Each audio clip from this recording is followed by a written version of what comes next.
Hello and Fakhar रागले to all of you. मैं हूं फखर यूसुफजई और आप देख रहे हैं डिबेट विद फखर। आज की डिबेट में बात करेंगे, आजकल एक बात बहुत ज्यादा मीडिया में आ रही है और एक क्लिप को भी मैं देख रहा हूं काफी दिनों से।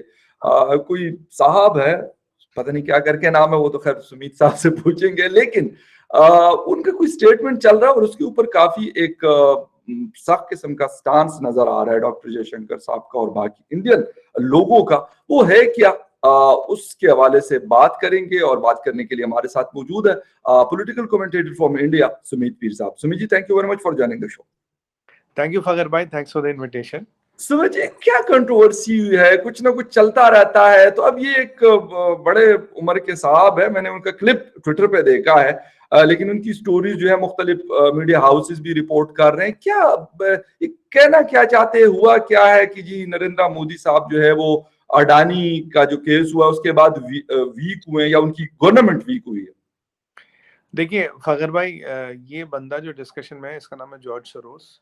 ये 80-85 साल का हंगेरियन ओरिजिन का है, पर अब अमेरिकन है। म्यूनिक एक सिक्योरिटी डायलॉग में बोल रहा था। ये बंदा इस old, is opinionated and is dangerous, ये डॉक्टर जयशंकर ने कहा था। इसके बारे में मैं अपने कई सारी वीडियोस में पहले नेशनल टीवी पे बात हो चुकी है, आज पहली बात नहीं है। इसने यस। प्लेज किया था, इसने प्लेज किया था कि I will dislodge Modi's government. ये इसने on paper he has plays and I am committing $8 billion for that. तो फिर इसने कभी 4 की बात की, कभी $1 बिलियन की बात की।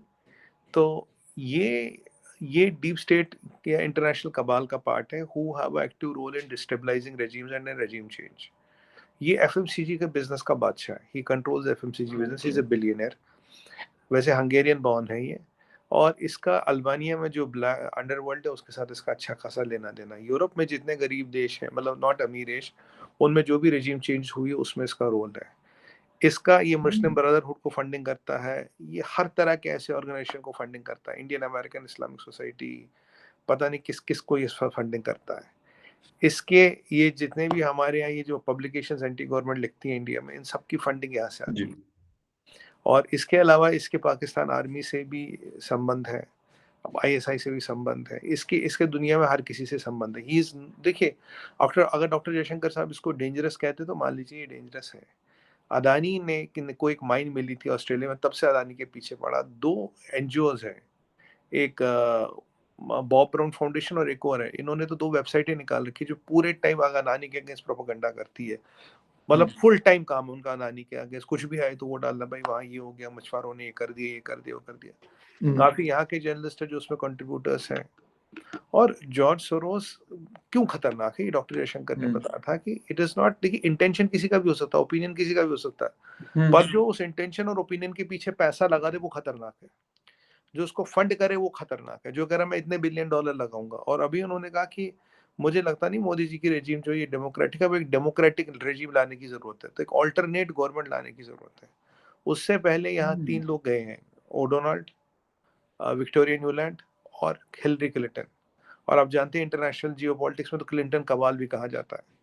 और वो एक यहाँ एक एनजीओ है वुमेन्स का, उसे कह रही है हम will are committing you $50 million to empower women against environmental change.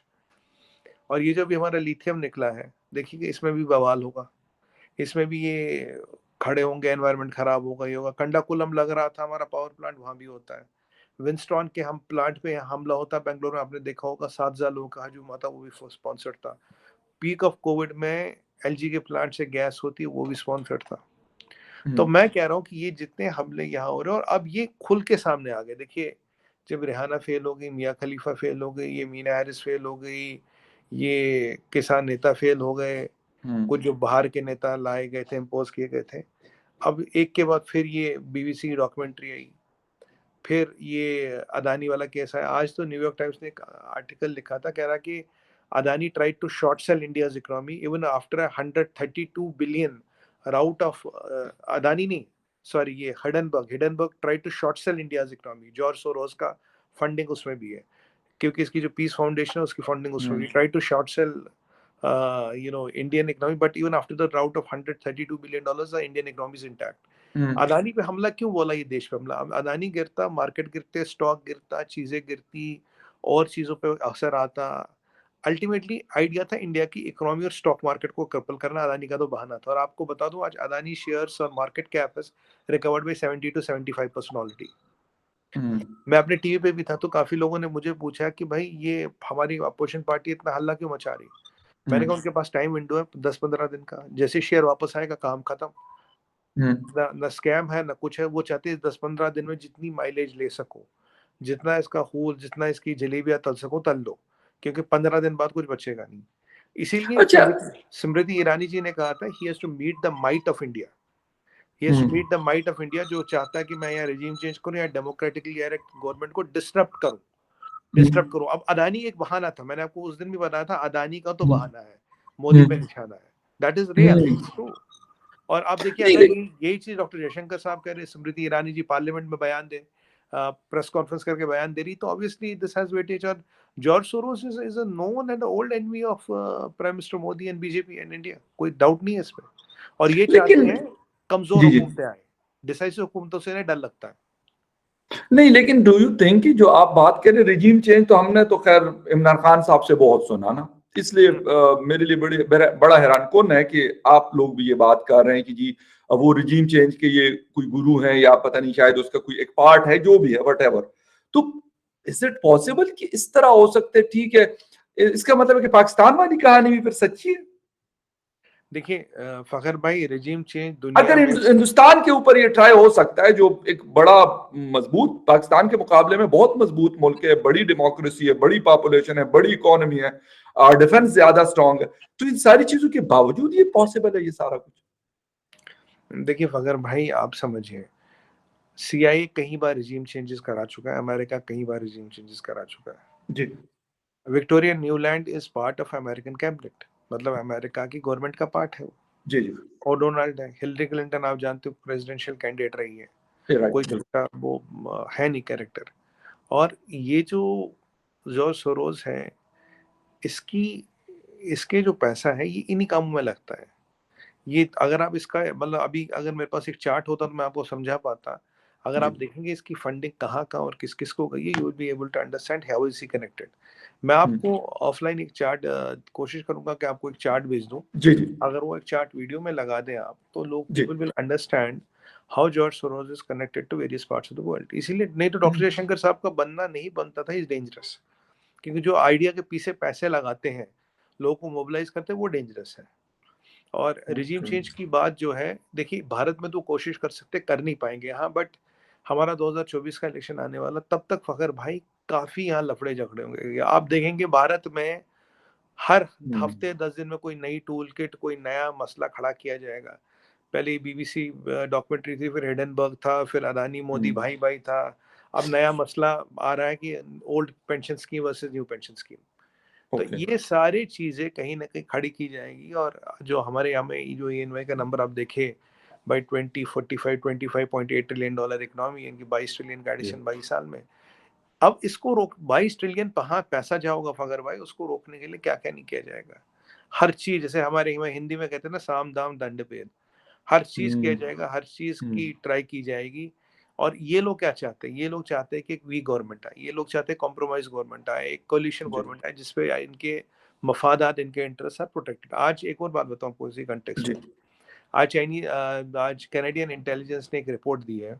जी। उन्होंने ये बोला है कि जो कनाडा का इलेक्शन था लास्ट टाइम का और दिस टाइम का, Chinese government played a very decisive role along with its interests to make sure Justin Trudeau wins the election, क्योंकि ओके। वो कंजर्वेटिव्स को लाना चाहते थे, सॉरी वो लिबरल्स को लाना चाहते थे, कंजर्वेटिव्स को नहीं। और दो तरफ से कोशिश की गई, जस्टिन ट्रूडो जीते और जस्टिन और कंजर्वेटिव्स हारे। और ये भी कोशिश की गई कि जस्टिन ट्रूडो के पास एक एब्सोल्यूट मेजॉरिटी ना हो, people like Jagmeet Singh should be the power brokers, should be the king makers. अब देखिए यही जगमीत सिंह जब फार्मर प्रोटेस्ट हो रहे थे, तो ये तो इंडिया में बोलता जी किसानों पर जालती हो रही, मैं सरदार हूँ इसलिए मैं बोल रहा हूँ। अब यही सरदार ट्रक ड्राइवरों ने, जो हमारे भाइयों ने वहां कुछ मांगे की थी, रास्ता रोका था, तो उन्होंने बोला they are fascist, they are terrorist, they are here for regime change. अब ये देखिए, अपने जो सिख हैं उनको तो फैसिस्ट हो गए, टेररिस्ट हो गए, रेजिम चेंज के लिए कर रहे हैं, जबकि वो ट्रकर से अपना रास्ता रोक के कुछ वैक्सीनेशन वगैरह का मसला था। और यहाँ का किसान जिससे उसे कोई मतलब नहीं, वो उसको यहाँ आना नहीं जाना नहीं, कह रहा नहीं भाई ये इसकी माँ जेन्युइन है। अब ये चीज देखिएगा, अगर आप आज आप एक और चीज आपको बताऊं, अगर आज आप खालिस्तान का नक्शा देखें, आपको हिंदुस्तान का काफी पार्ट खालिस्तान में नजर आएगा, बट आपको ननकाना साहब और आपको ये करतारपुर नहीं नजर आएगा। तो अब आप खुद ही समझ गए कि नक्शा किसने बनाया और कहाँ नहीं, बनाया। लेकिन सुमित जी, ये वाली कंट्रोवर्सी तो देखें हर किसी के साथ चलती है। ये तो अगर मैं ये कहूं कि, या फिर आप ये कहें कि नहीं ये सिर्फ हिंदुस्तान के साथ है, पाकिस्तान के अंदर भी होती हैं, अरब दुनिया में भी हमने देखा इजिप्ट के साथ क्या हुआ। जब डोनाल्ड ट्रंप का इलेक्शन हुआ तो रशिया के ऊपर उन्होंने ब्लेम कर दिया। आप कह रहे हैं कि जी कनाडा में चाइना ने कर दिया। तो ये तो पूरी दुनिया में ही चीजें चलती है। ये तो मतलब this is not the first time कि हम कहें कि जो जो ये जॉर्ज साहब हैं या कोई और इस तरह का बंदा है, हर कोई कुछ ना कुछ तो करता है, लेकिन नुकसान क्या पहुंचा सकता है?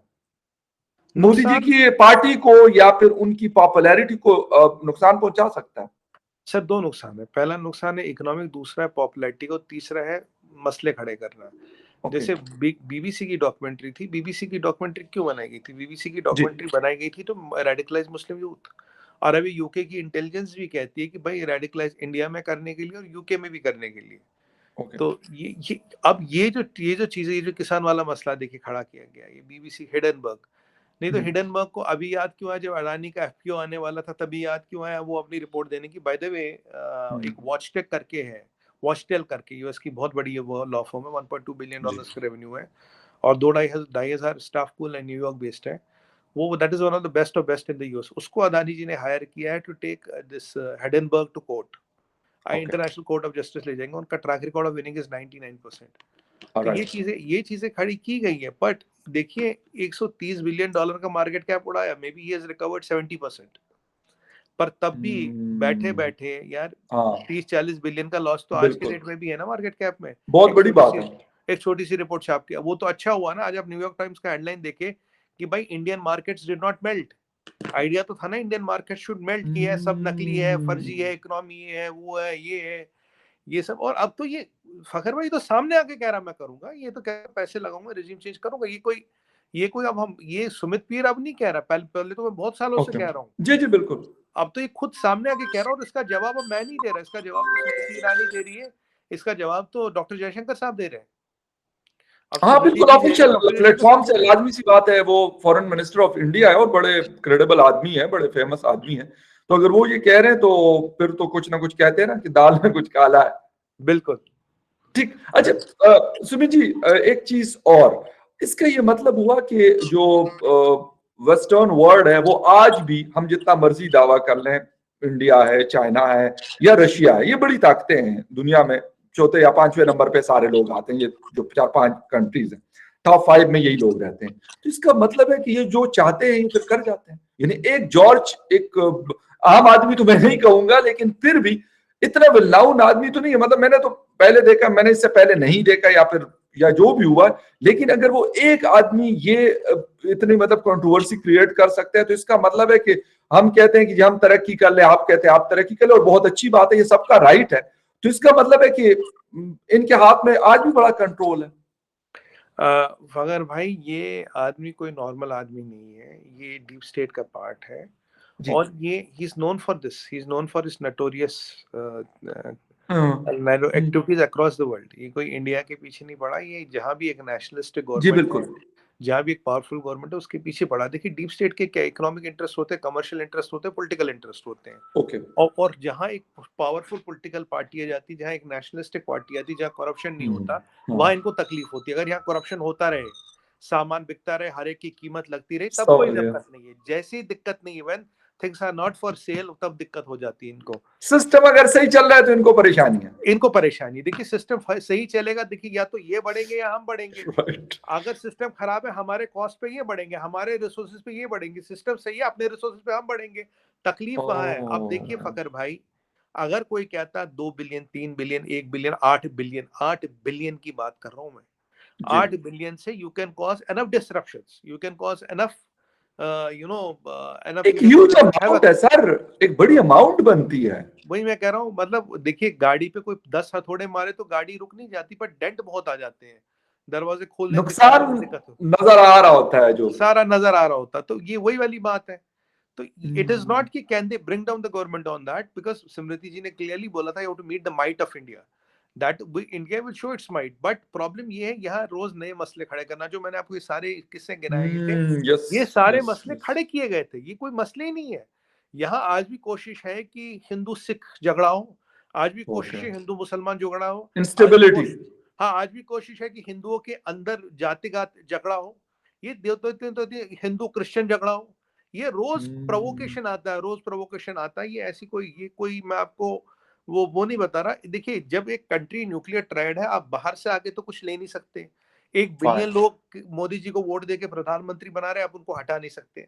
अब अंदर अंदर इतने वॉल्केनो खड़े कर दो कि इंटरनल प्रेशर से सिस्टम टूट जाए, इंटरनल प्रेशर ओके से सिस्टम हिल जाए। It is like creating the internal pressure, जो फिजिक्स में कहते हैं। Externally you can not do, organically you can not do anything, but trying to create this internal pressure. आज बताइए अगर 70-75% शेयर रिकवर कर गया, मार्केट कैप वापस आ गया, कौन सा स्कैम, कैसा स्कैम। अब आप न्यूयॉर्क टाइम्स का आर्टिकल देखें तो वैसे I don't trust them, but उन्होंने भी लिखा भाई कि 132 बिलियन के राउट के बाद भी he could not do short selling of the Indian economy. Idea तो यही था। तभी तो मैंने आपको बोला कि अदानी का बहाना है, मोदी पे निशाना है। आइडिया वही है फखर भाई, मोदी के साथ लिंकेज, जी जहाज में घूमते थे, ये घूमते थे। मैं कहा भाई अडानी की कंपनियों की जहाज किराए पे देती है बीजेपी, बीजेपी के पास अपना जहाज है नहीं, किसी भी कंपनी से हायर कर लेती है, पैसे देती है, हर एक को पैसे देती है, वैसे अडानी को भी देती है। अब उसमें मतलब लिंकेजेस ढूंढेंगे। और ये अडानी के साथ उसकी जो ये अदावत शुरू हुई है ऑस्ट्रेलिया में, जब अडानी को राइट्स मिले तब से बात मिली मैंने फखर भाई। पढ़ा था उसके हवाले से, एक स्टोरी मुझे मिली थी किसी एक वेबसाइट के ऊपर कि वहां पे कुछ लोग इकट्ठे हुए तो उन्होंने बैनर शैनर लगाए थे और वो कोल माइन की कोई स्टोरी थी। हाँ मैंने 2 फाउंडेशन का नाम भी आपको, एक बॉब ब्राउन फाउंडेशन, एक और फाउंडेशन है, एक अदानी ORG है, दूसरा वॉच अदानी .com या कोई। वो पूरे टाइम प्रोपेगेंडा करते रहते कि अदानी ने ये करे, अदानी ने वो कर दिया। अब देखिए फखर भाई, अगर कोई हिंदुस्तानी नंबर 3 पे आएगा, वो भी कॉलेज ड्रॉप आउट, सीधे मध्यम वर्ग से आया हुआ, तो आपको क्या लगता है दुनिया रहने देगी हमें? दुनिया जीने देगी? नहीं रहने देगी। आप ना सोचे दुनिया में जीने देगी, दुनिया हमारे पीछे आएगी ब्रदर।